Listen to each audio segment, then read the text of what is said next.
At 0210 hours on October 24th, 1944, Commander Richard O'Kane stood inside the cramped control room of the USS Tang, staring at a glowing radar screen that showed what every American submarine captain dreamed of: a Japanese convoy, close, unguarded, and moving straight into his crosshairs. The diesel engines hummed behind the bulkhead, the air thick with oil, sweat, and the metallic taste of recycled oxygen. The crew had been submerged for 14 hours, tired, cold, hungry, but every man was alert. Nights like this were why the Tang existed. O'Kane was 32 years old, already one of the most aggressive submarine commanders in the Pacific, and he knew exactly what he was facing. The Japanese thought their nighttime convoys were safe.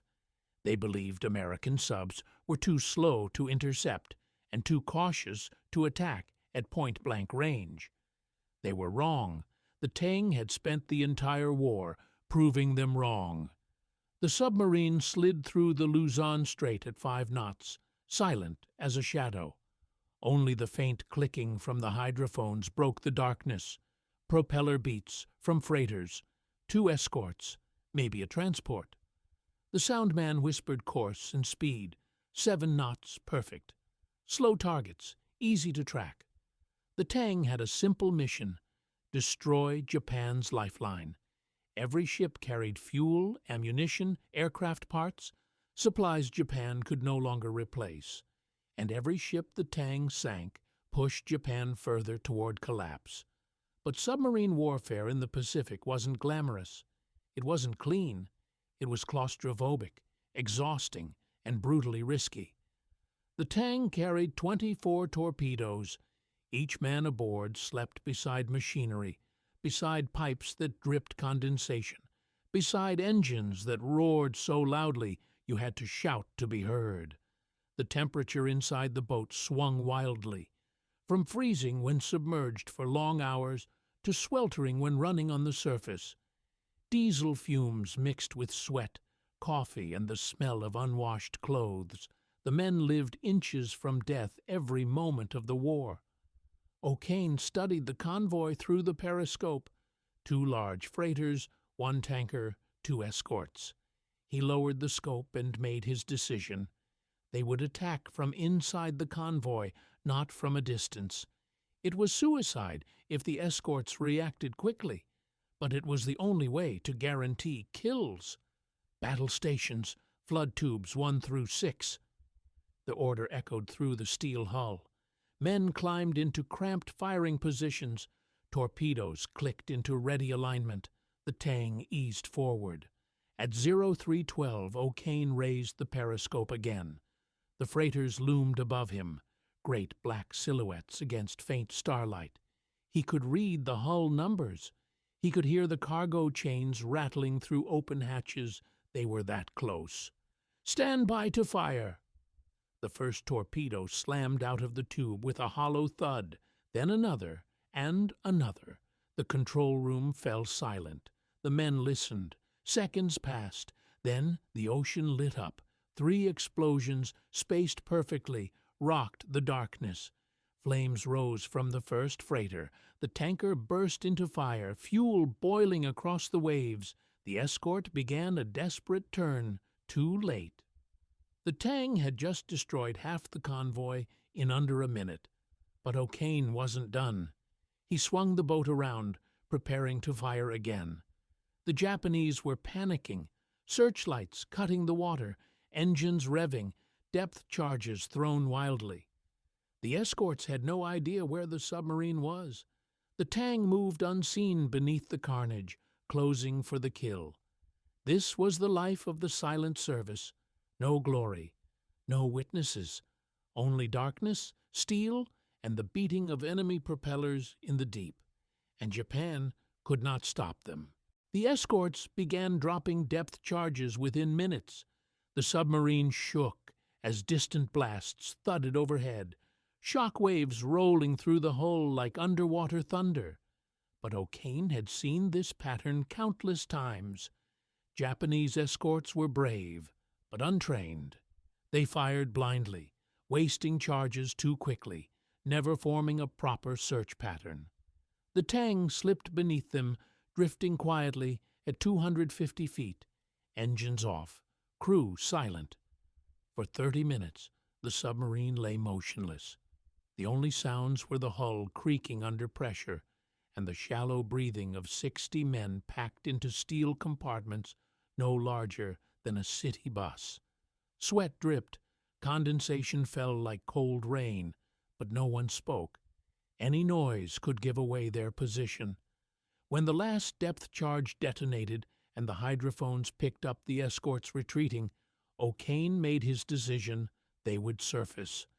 It was madness by normal submarine doctrine, surfacing so close to enemy ships. But the Tang was not a normal submarine, and O'Kane was not a normal captain. He preferred to attack on the surface, using speed and maneuverability the Japanese never expected. At 04:15 hours, the Tang broke through the waves. The boat surged forward at flank speed, twin diesels roaring to life, the crew rushing to reload the tubes. Dawn was still hours away. They had time. They would strike again. O'Kane positioned the submarine ahead of the remaining freighters. The Japanese ships, terrified and disorganized, were zigzagging erratically. But zigzags don't matter when the attacker is faster and already waiting. Standby tubes 1 and 2. 2 more torpedoes sped through the dark water. 30 seconds later, another explosion lit the horizon. A freighter split open, bow rising, stern sinking. The Tang had now destroyed 4 ships in a single attack, one of the most successful submarine strikes of the Pacific War. But victory came with a price.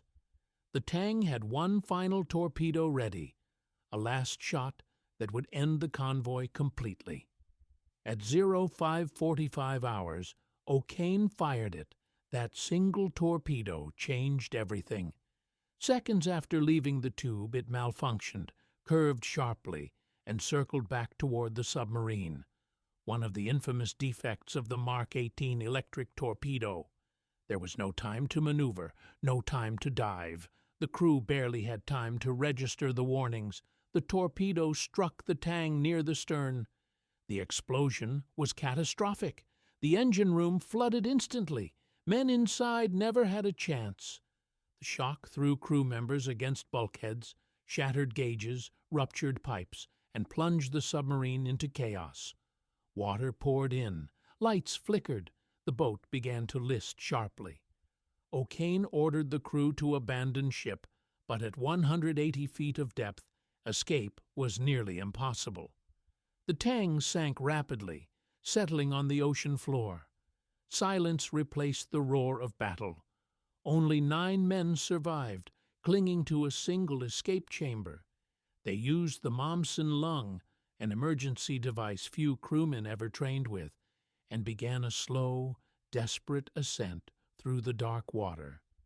The pressure could kill them.